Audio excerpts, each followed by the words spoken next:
Assalamualaikum warahmatullahi wabarakatuh. Selamat malam, sahabat-sahabatku. Tetap semangat. Baik, sebagaimana yang saya janjikan, malam ini kita coba mengingat, belajar tentang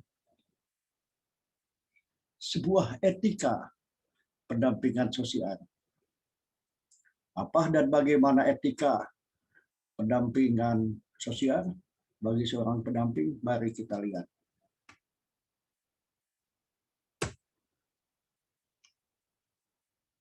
Ternyata apapun yang kita tuntaskan, kita harus tetap belajar untuk dan bagaimana menyampaikan sebuah etika. Baik, teman-teman, kita lihat apakah itu sebuah etika. Ternyata ada etika, ya pasti ada sebuah nilai. Di mana nilai adalah sesuatu yang dianggap baik. Etika adalah nilai dan norma moral yang menjadi pegangan seseorang atau kelompok orang dalam mengatur tingkah lakunya. Tingkah laku siapa? Ya kelompok, yaitu orang yang mempunyai kewenangan. Siapakah dia? Nah, kita konteksnya pendamping sosial. Bisa TKSM, bisa PSM, bisa TKSK, bisa pendamping PKH. Siapapun yang punya amanah untuk melakukan sebuah pendampingan sosial, tentunya dia dipilih dari dan oleh dinas sosial di masyarakat. Tentunya mempunyai kemampuan serta bersedia melaksanakan tugas pekerjaan sosial di masyarakat. Dalam bidang apa? Usaha kesejahteraan sosial. Di mana melalui kegiatan bimbingan, motivasi, agar penerima bantuan dapat menjalankan dan mengembangkan kegiatan yang telah diberikan sehingga dapat berfungsi sosial secara maksimal. Mari kita lihat, apa sih fungsi pendamping? Tentunya bagaimana membantu orang meningkatkan dan menggunakan kemampuan bagi pemecahan masalah. Dengan cara mengkaitkan orang dengan sistem sumber. Memberikan fasilitas interaksi dengan sistem sumber. Memberikan fasilitas interaksi di dalam sistem sumber, mempengaruhi kebijakan sosial, memeratakan, menyalurkan sumber-sumber material, dan yang utama memberikan pelayanan sebagai kontrol sosial. Kita lihat pendampingan. Bagaimana pendampingan dilakukan dengan metode dan teknik pendampingan sosial. Secara individu, smile talk, tersenyum, bicara, bisa dengan sebuah konseling. Ada komunikasi efektif, ada motivasi, banyak yang dimungkinkan di dalam individu kita memposisikan diri mendengar, dan empati. Yang kedua, kelompok dan keluarga. Dengan cara pencairan suasana, permainan peran, dan yang utama membangun kepercayaan. Bagaimana di dalam sebuah organisasi? Tentunya kita belajar memetakan swadaya organisasi, penggalian potensi, dan make to manage untuk penjangkauan pelayanan. Bagaimana kalau di terapannya di masyarakat, identifikasi, pemahaman masalah secara partisipatoris, perencanaan partisipasi, dan tindakan kebersamaan. Wah, ini udah 5W1H, sebuah seni. Untuk dan bagaimana kita berusaha menjembatani semua kepentingan-kepentingan. Ada masalah, ada kebutuhan, ada peluang, dan ada tantangan. Ayo kita lihat. Prinsip umum. Apa sih? Bagaimana sih?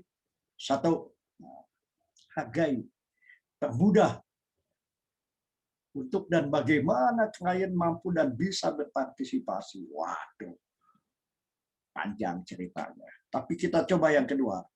Menghargai keinginan klien kita untuk dan bagaimana menentukan sikapnya sendiri. Dengan beberapa opsi tentunya yang kita pertimbangkan. 3, menghargai martabat dan harga diri klien. Untuk mereka dan mampu mengambil keputusan. Masuklah wilayah etika pendampingan. Siap membantu menyediakan jasa pelayanan yang dibutuhkan. Selesaikan kegiatan pendampingan sampai mandiri. Sampai mampu dan bisa, yang kita bina mampu dan bisa untuk mandiri. Cegah tindakan yang dapat merusak program dan pelayanan. Cegah tindakan sewenang-wenang kepada kelompok sasaran. Pahami, hayati, tampilkan, dan libatkan PMKS. Dorong PMKS berinisiatif, berbicara, bertindak, dan tanggung jawab atas masalah dan kehidupannya. Bangkitkan sebuah kesadaran, dorong dan kembangkan potensi dan sumber daya, serta tumbuhkan kesadaran untuk dan mampu menyelesaikan masalahnya. Ayo kita lihat prinsipnya. Empowering proses, inisiatif lokal, pendaya gunaan potensi lokal, partisipasi dan tingkatkan peranan aktif, menjadi kemitraan, delegasikan kewenangan, tidak menggurui, aktualisasi dengan bahasa lokal. Dan bagaimana ini menjadi sebuah keberlanjutan, walaupun terputus, ya, walaupun terputus di dalam sebuah pelatihan, tanggung jawab moral kita, fasilitator atau tanggung jawab moral kita sebagai pendamping tetap by proses dengan dunia WA, kunjungan, dan sebagainya. Baik, kita belajar dan terus belajar tentang pendamping yang baik. Sabar, tidak mendominasi, mau mendengarkan, menghargai, rendah hati, mau belajar dan akrab serta menyatu dan melebur.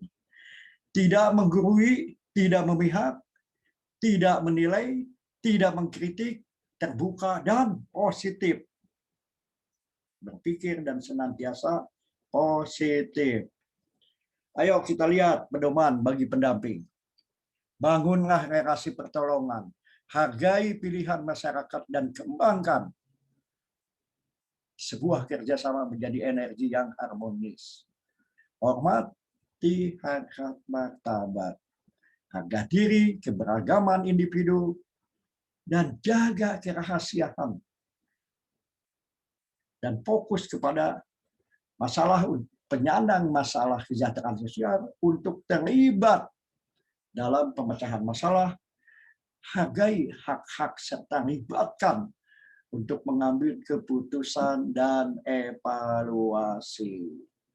Refleksikan sikap yang profesional Anda sebagai pekerja sosial yang terdidik dan dilatih di dalam dunia diklat, outcome-nya terus dan terus teman-teman belajar. Demikian secara singkat sudah saya sampaikan. kita coba dan coba lagi untuk terus melatih diri, untuk senantiasa berusaha memahami 5K. Apakah itu? Masih ingat kan? Apa itu 5K? Bangun, bangun, bangun, bangun.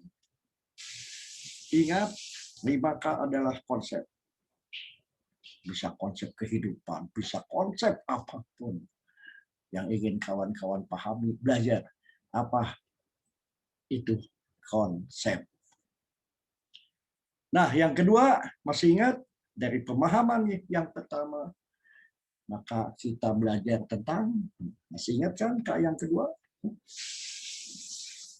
Ada konsep, Kak yang kedua, komitmen. Untuk dan bagaimana mencoba kepada Kak yang ketiga. Apakah itu? Komunikasi. Konsep, komitmen, komunikasi. Yang keempat apa? Kemitraan. Waduh. Bersinergi dengan semua potensi sumber kesejahteraan sosial. Siapakah dia? Orang yang mampu make to manage. Yang terakhir, inilah pertemuan kita. Kapabilitas, kompetensi, kemampuan kita terus tingkatkan dalam kesempatan dan situasi yang berbeda. Baik teman-teman, sampai jumpa. Sekali lagi semangat untuk senantiasa jikir, pikir, ukir. Berkiprah dan terus mematangkan diri untuk mampu,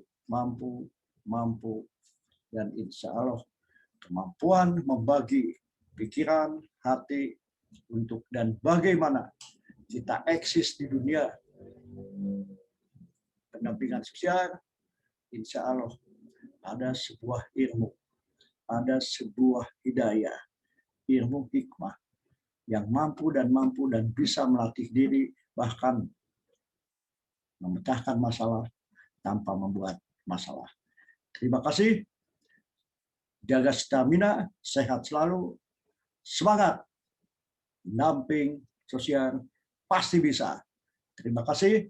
Wassalamualaikum warahmatullahi wabarakatuh. Sampai jumpa.